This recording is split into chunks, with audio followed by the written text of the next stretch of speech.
National Library Week is designed to raise awareness about the importance of public libraries in our community. Paula Brehm-Heeger, the Eva Jane Romaine Coombe Director, leads the two-part discussion. Now, from the newly renovated and expanded Price Hill Branch Library, here's Paula Brehm-Heeger. We are joined today for National Library Week by Cincinnati Recreation Commission Director Daniel Betts, and also Tiana Henry, who works with Children's Hospital, and she oversees the Imagination Library and the Reach Out Read program for children's. Welcome, thank you very much for making time today. National Library Week is, of course, kicking off on April 5th, and it's a week when we celebrate all things library. So I have a couple of questions, and first I'd like to ask you, how do you feel our public libraries make our community stronger? I feel like the libraries take you on an educational journey. And so in the community, you have a place where you can come and not only just read, but you also have computers, you also have training.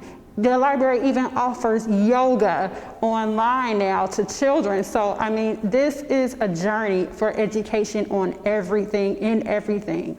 So it is truly a community treasure. We are blessed in Cincinnati to have one of the best library systems in the country.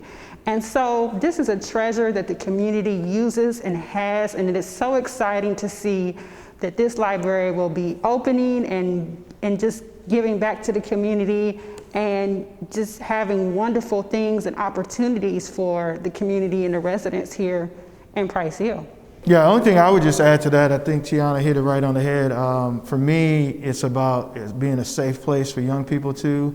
You know, I was a kid that grew up in the urban core, and the libraries was not only a place where I could hang out, you know, and maybe grab a book and learn to read, but it was also a place where me and my friends hung out after school, and we connected in a way that was safe for us and kept us out of, you know, doing things that I'm sure folks in the community didn't want us doing. So I think it's also a safe place for young people. And I also think that, you know, for adults and so for seniors, it's an opportunity for them to reimagine, relearn, also to look at career opportunities for themselves, maybe reinvent themselves in a way. Because again, I think the library provides those kind of opportunities. Absolutely. And Director Betts, I feel like you probably have a pretty good inside track on what libraries do, because of course here in Price Hill, the library and the Cincinnati Recreation Commission partnered for a good amount of time when the library was not functional and we hadn't started the construction yet. So I wonder if you might be able to tell us what you feel makes the public library a good partner to work with on a variety of issues, including the things that you mentioned on also literacy, well-being, and strengthening families. Well, first of all, I want to thank you, Paula, and your leadership team for actually collaborating with us. I don't believe that historically the libraries and CRC have partnered the way that we have in the last 3 to 4 years. So I think that's a credit to your leadership and to your team. So I want to thank you for that. And to be specific around your question, absolutely, I think, you know, this idea that libraries and recreation and/or parks can operate in the same spaces and provide quality of life or impact quality of life issues for young people, for seniors and adults. We just proved that nearly, 3, 4, 5 months ago. So yeah, we merged our operations here in Price Hill, where we literally had the library in a rec center. And one of the things that, you know, my staff constantly say to me even today is that a lot of the young people and adults who were using this library, they were also in our rec centers. And then we also found that there were people in the library that wasn't in the rec center. So the crossover allowed us to introduce our product and what we do on the CRC side to a new customer.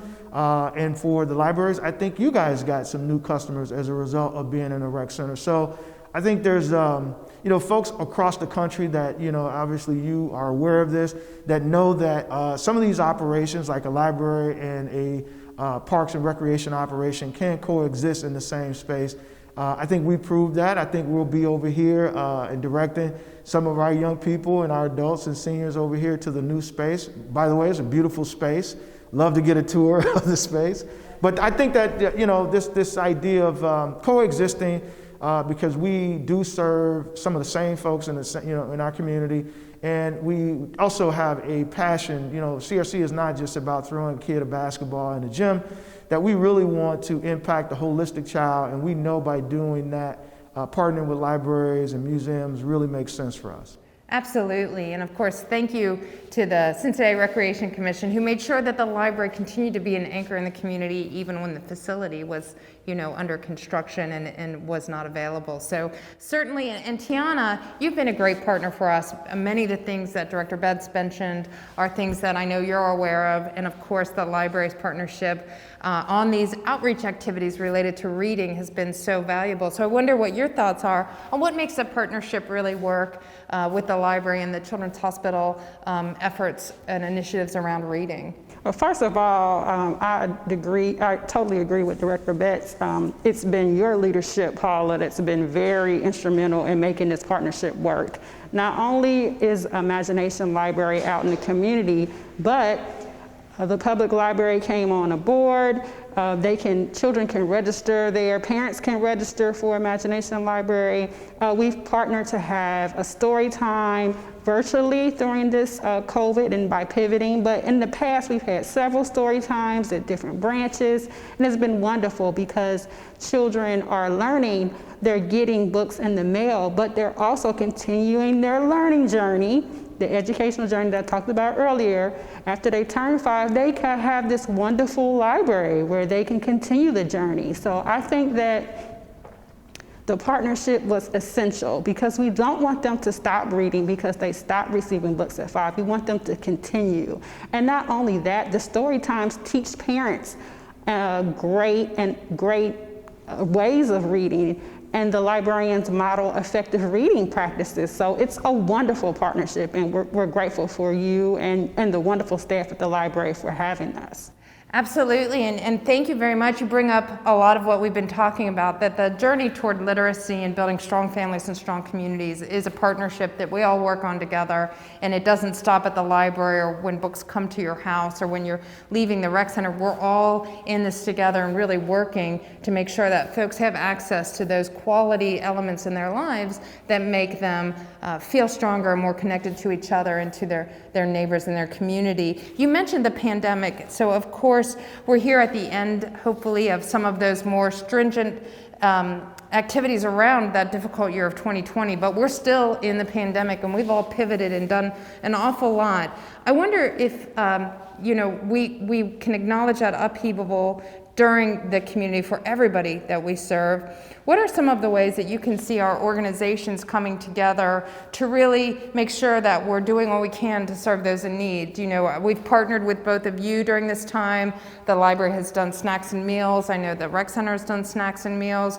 We've done these virtual story times that you mentioned, COVID testing. So I wonder if you might speak around what the last year has meant for your organization and for your work with the library, or that you've seen the library really reaching out and that you've been able to inform the people you work with about another resource that can help them during this difficult time.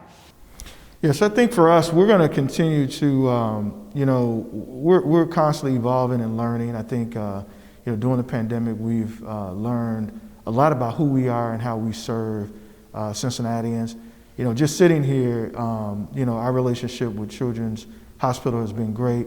But again, we can always improve in terms of how we connect with them on this, what I'm hearing, this reading program and literacy program. I think that's awesome. So obviously I'll be investigating that a little bit more and see how we can leverage our resources to meet the needs of the community with your resources on that particular program. Also think virtually though is like we were really just not prepared at all during the pandemic to pivot from touching people and having folks in a rec center and providing programs kind of up close.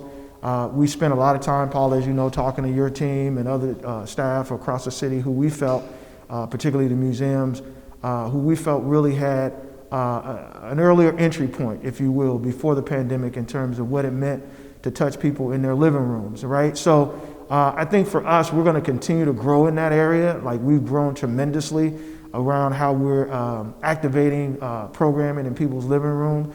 You mentioned that, we did the Rec-to-Go bags. I think that was amazing, where we sent nearly 60,000 Rec-to-Go bags where it included reading material, but it also included fun games, board games that young people and families can play in their living room. So I think we're just going to continue to look at how we can reach our constituents, knowing that folks are not still not that comfortable coming into a building and actually doing recreation as we normally would do it. So we're going to continue to just grow in that space, if you will.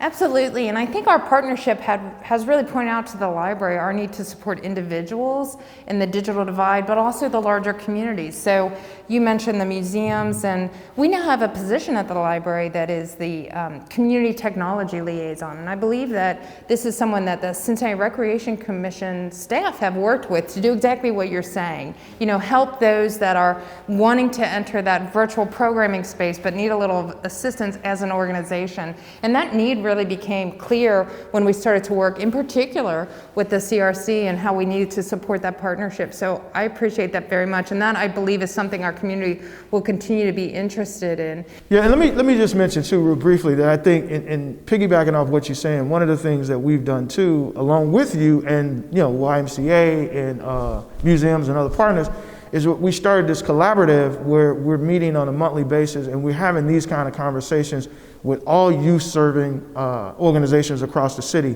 And that's been very beneficial because, again, we're learning where the silos are at, we're learning where the gaps are at in terms of service, because, again, as you said earlier, we're all in this together. And so I think that has also been a win for the city just by us collaborating on an ongoing basis and talking about those gaps. Absolutely, absolutely. Tiana, I know you've been working in some of these spaces to bring people together to talk in particular about early literacy, as that's sort of your specialty area around Imagination Library and Reach Out to Read. I wonder if you might speak around how the upheaval during the pandemic has really changed, or some of those things that you touched on earlier, such as the virtual story time and raising awareness through those virtual contact points. So yes, it was such an honor to unveil the Ohio Governor's Imagination Library, supported by Ohio's Governor and First Lady Fran DeWine in March. And then the pandemic hit. And so our goal of reaching all of the children in Hamilton County got a little bit hard because we weren't really boots on the ground. So we had to be creative about how we got outreach and how we let parents know that it even existed. So again, the word for today is pivot. We had to figure out how to not only advertise, but also touch parents and let them know that this is available and it's free, because it's so many programs out there that say they're free, but they, add on a fee at the end. So we really had to be creative and innovative, and the library was key with that. The library was definitely on board. After their virtual story times, there was an advertisement at the end saying, hey, you can register for free books at www.ohioimaginationlibrary.com, and then parents were registering. So, the library has been a tremendous help with that, and everybody just had to do everything. And I remember we had an event maybe about a year or so ago with the public library and the recreation center. It was centered around a very hungry caterpillar. And it's good that you mentioned that, because during the event we saw a lot of the older children taking care of the younger. And so that partnership is key, because we need to make sure that we support those children who are reading to their younger siblings. Let them know that this is a great thing, and then give them tips on it. So I think it's wonderful to partner with the library and also the recreation center, because that's where they go. So this education is just great. We've been talking a bit here about kids, and Director Betts, you alluded to sort of your use of maybe libraries when you were a kid, and like you, I did not use libraries in a traditional manner when I was a kid. I was a latchkey kid, so I'm not sure all the staff at the library was always thrilled when they saw me, because I was a little bit more active.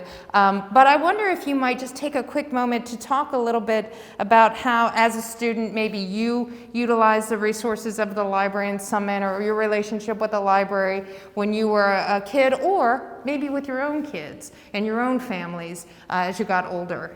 Yeah, I think for me, as I said earlier, the library initially for me as a kid, growing up on the south side of Chicago, was a place for me to hang out with other peers. But it also, I think, what it also enabled me to do is that I had to do research projects or do a paper or do so it also introduced me to resources that, quite frankly, I didn't know was available to me growing up in the inner city. And so I credit the library for that and I'm thankful for that because I think all too often, as young people, I know I looked at the library as kind of a place where it's a quiet place. You can't really be engaged. You can't really, use your voice, if you will. I think the library since then have really changed, right? So I know there's makerspace, there's all other kind of opportunities that the library is offering to engage kids at every level, not just on the literacy part, but also on the creative part, the arts part. And I would just encourage you to continue to do that, and find spaces to do that so that, kids, much like me who, probably didn't look at libraries from a traditional standpoint of reading a book and just going in to read a book or do research. That did come later, but it wasn't my entry point. My entry point was I really wanted to connect with my friends. It was a way for me to see little girls that, we couldn't, interact with in the school day. So it really was more of a social type of environment for me, but then later came the literacy and then the research and reading books and that kind of thing. And so, yeah, I think there's just, as you are much aware, we serve holistic kids. We serve kids who are going to come through the doors for various reasons. The key is that once you get them in the doors, what can you capture their imagination with? What can you do to sustain them, to keep them safe? And so I do think that Cincinnati Libraries does a good job at doing that, and I would encourage you to continue you and your team to look at ways to do that. Absolutely, and thank you so much. It's fun to listen to you talk because as a kid growing up here in Cincinnati, I was one of those kids who used the library and the rec center very much together, as you note, and used it as both of them as sort of social engagement. I would go to the old pool over at the old West High site, which was run by the CRC back many years ago, and then would walk down to the old Overlook Library, which is now also an improved site. But those are memories I have, and to your point, they all contribute to giving kids opportunities throughout the day when perhaps they want to be not at home, they want to be out and be social and engage with these different supportive institutions and organizations in the city. So thank you very much. Tiana, I know we've talked about your use of libraries with your family, and I don't know if you have something to share, either family or when you were a kid. You know what, and it's so funny, I was thinking, and so I'm born and raised here in Cincinnati, and we had our Girl Scouts meeting at the Bond Hill Library, being our little brownie outfits with our little jumpers. I remember going in the library early, asking my mom, can we get there early so I can pick out a book before we have our meeting? So again, this is something that is good for the community, because this library here has plenty of meeting spaces. So Girl Scout troops, reading clubs, and also people that organize and do outreach. It's so wonderful to have, and that's a great treasure we have in a lot of our libraries here in Cincinnati that, no one can take for granted. Those memories of going in there and picking out a book and being so excited and sitting around with my brownie troop, that was very early memories I had. And then, as you mentioned before, I continue with my family, my husband and I, and my daughter, who loves to read and really is into chapter books now. They grow up and they want a chapter book. So I think that the library, it follows you. It will follow you when you are a small child, being in a Browning troop, being a teenager going to the local branch, or even going to the downtown library, I can remember. And then in college, going to your college library. And then if you come back home, you're back at the public library. So it is a lifetime that you can continue to enjoy the services and everything that you have to offer. So. Thank you so much. I can't think of two people that are better informed to talk about National Library Week, and your comments have been so valuable, and I just enjoyed talking to you both so much. If you have any final thoughts, you can take a minute and share them. If not, you've said so many great things. No, thanks for having us, and thanks for allowing us to be a part of this. I think it's great, and we look forward to celebrating with you and your team National Library Week next week. Yeah. Thank you. And I would say if anyone is listening, you're sitting on the couch, get up and go to the library. And if you don't feel comfortable yet, go online. There are so many things that the library has to offer. There's grant classes, there's even cooking things, there's yoga for young children. There's so many other things that they have, but in addition to the great books, and everything that you need, you can find in the book. So I just encourage everyone to come out and join this library. Just enjoy it, enjoy it and take advantage of it. So that's my spiel. Absolutely. We could all use a little joy in our lives right now, right? So that's a great point. Thank you both very much.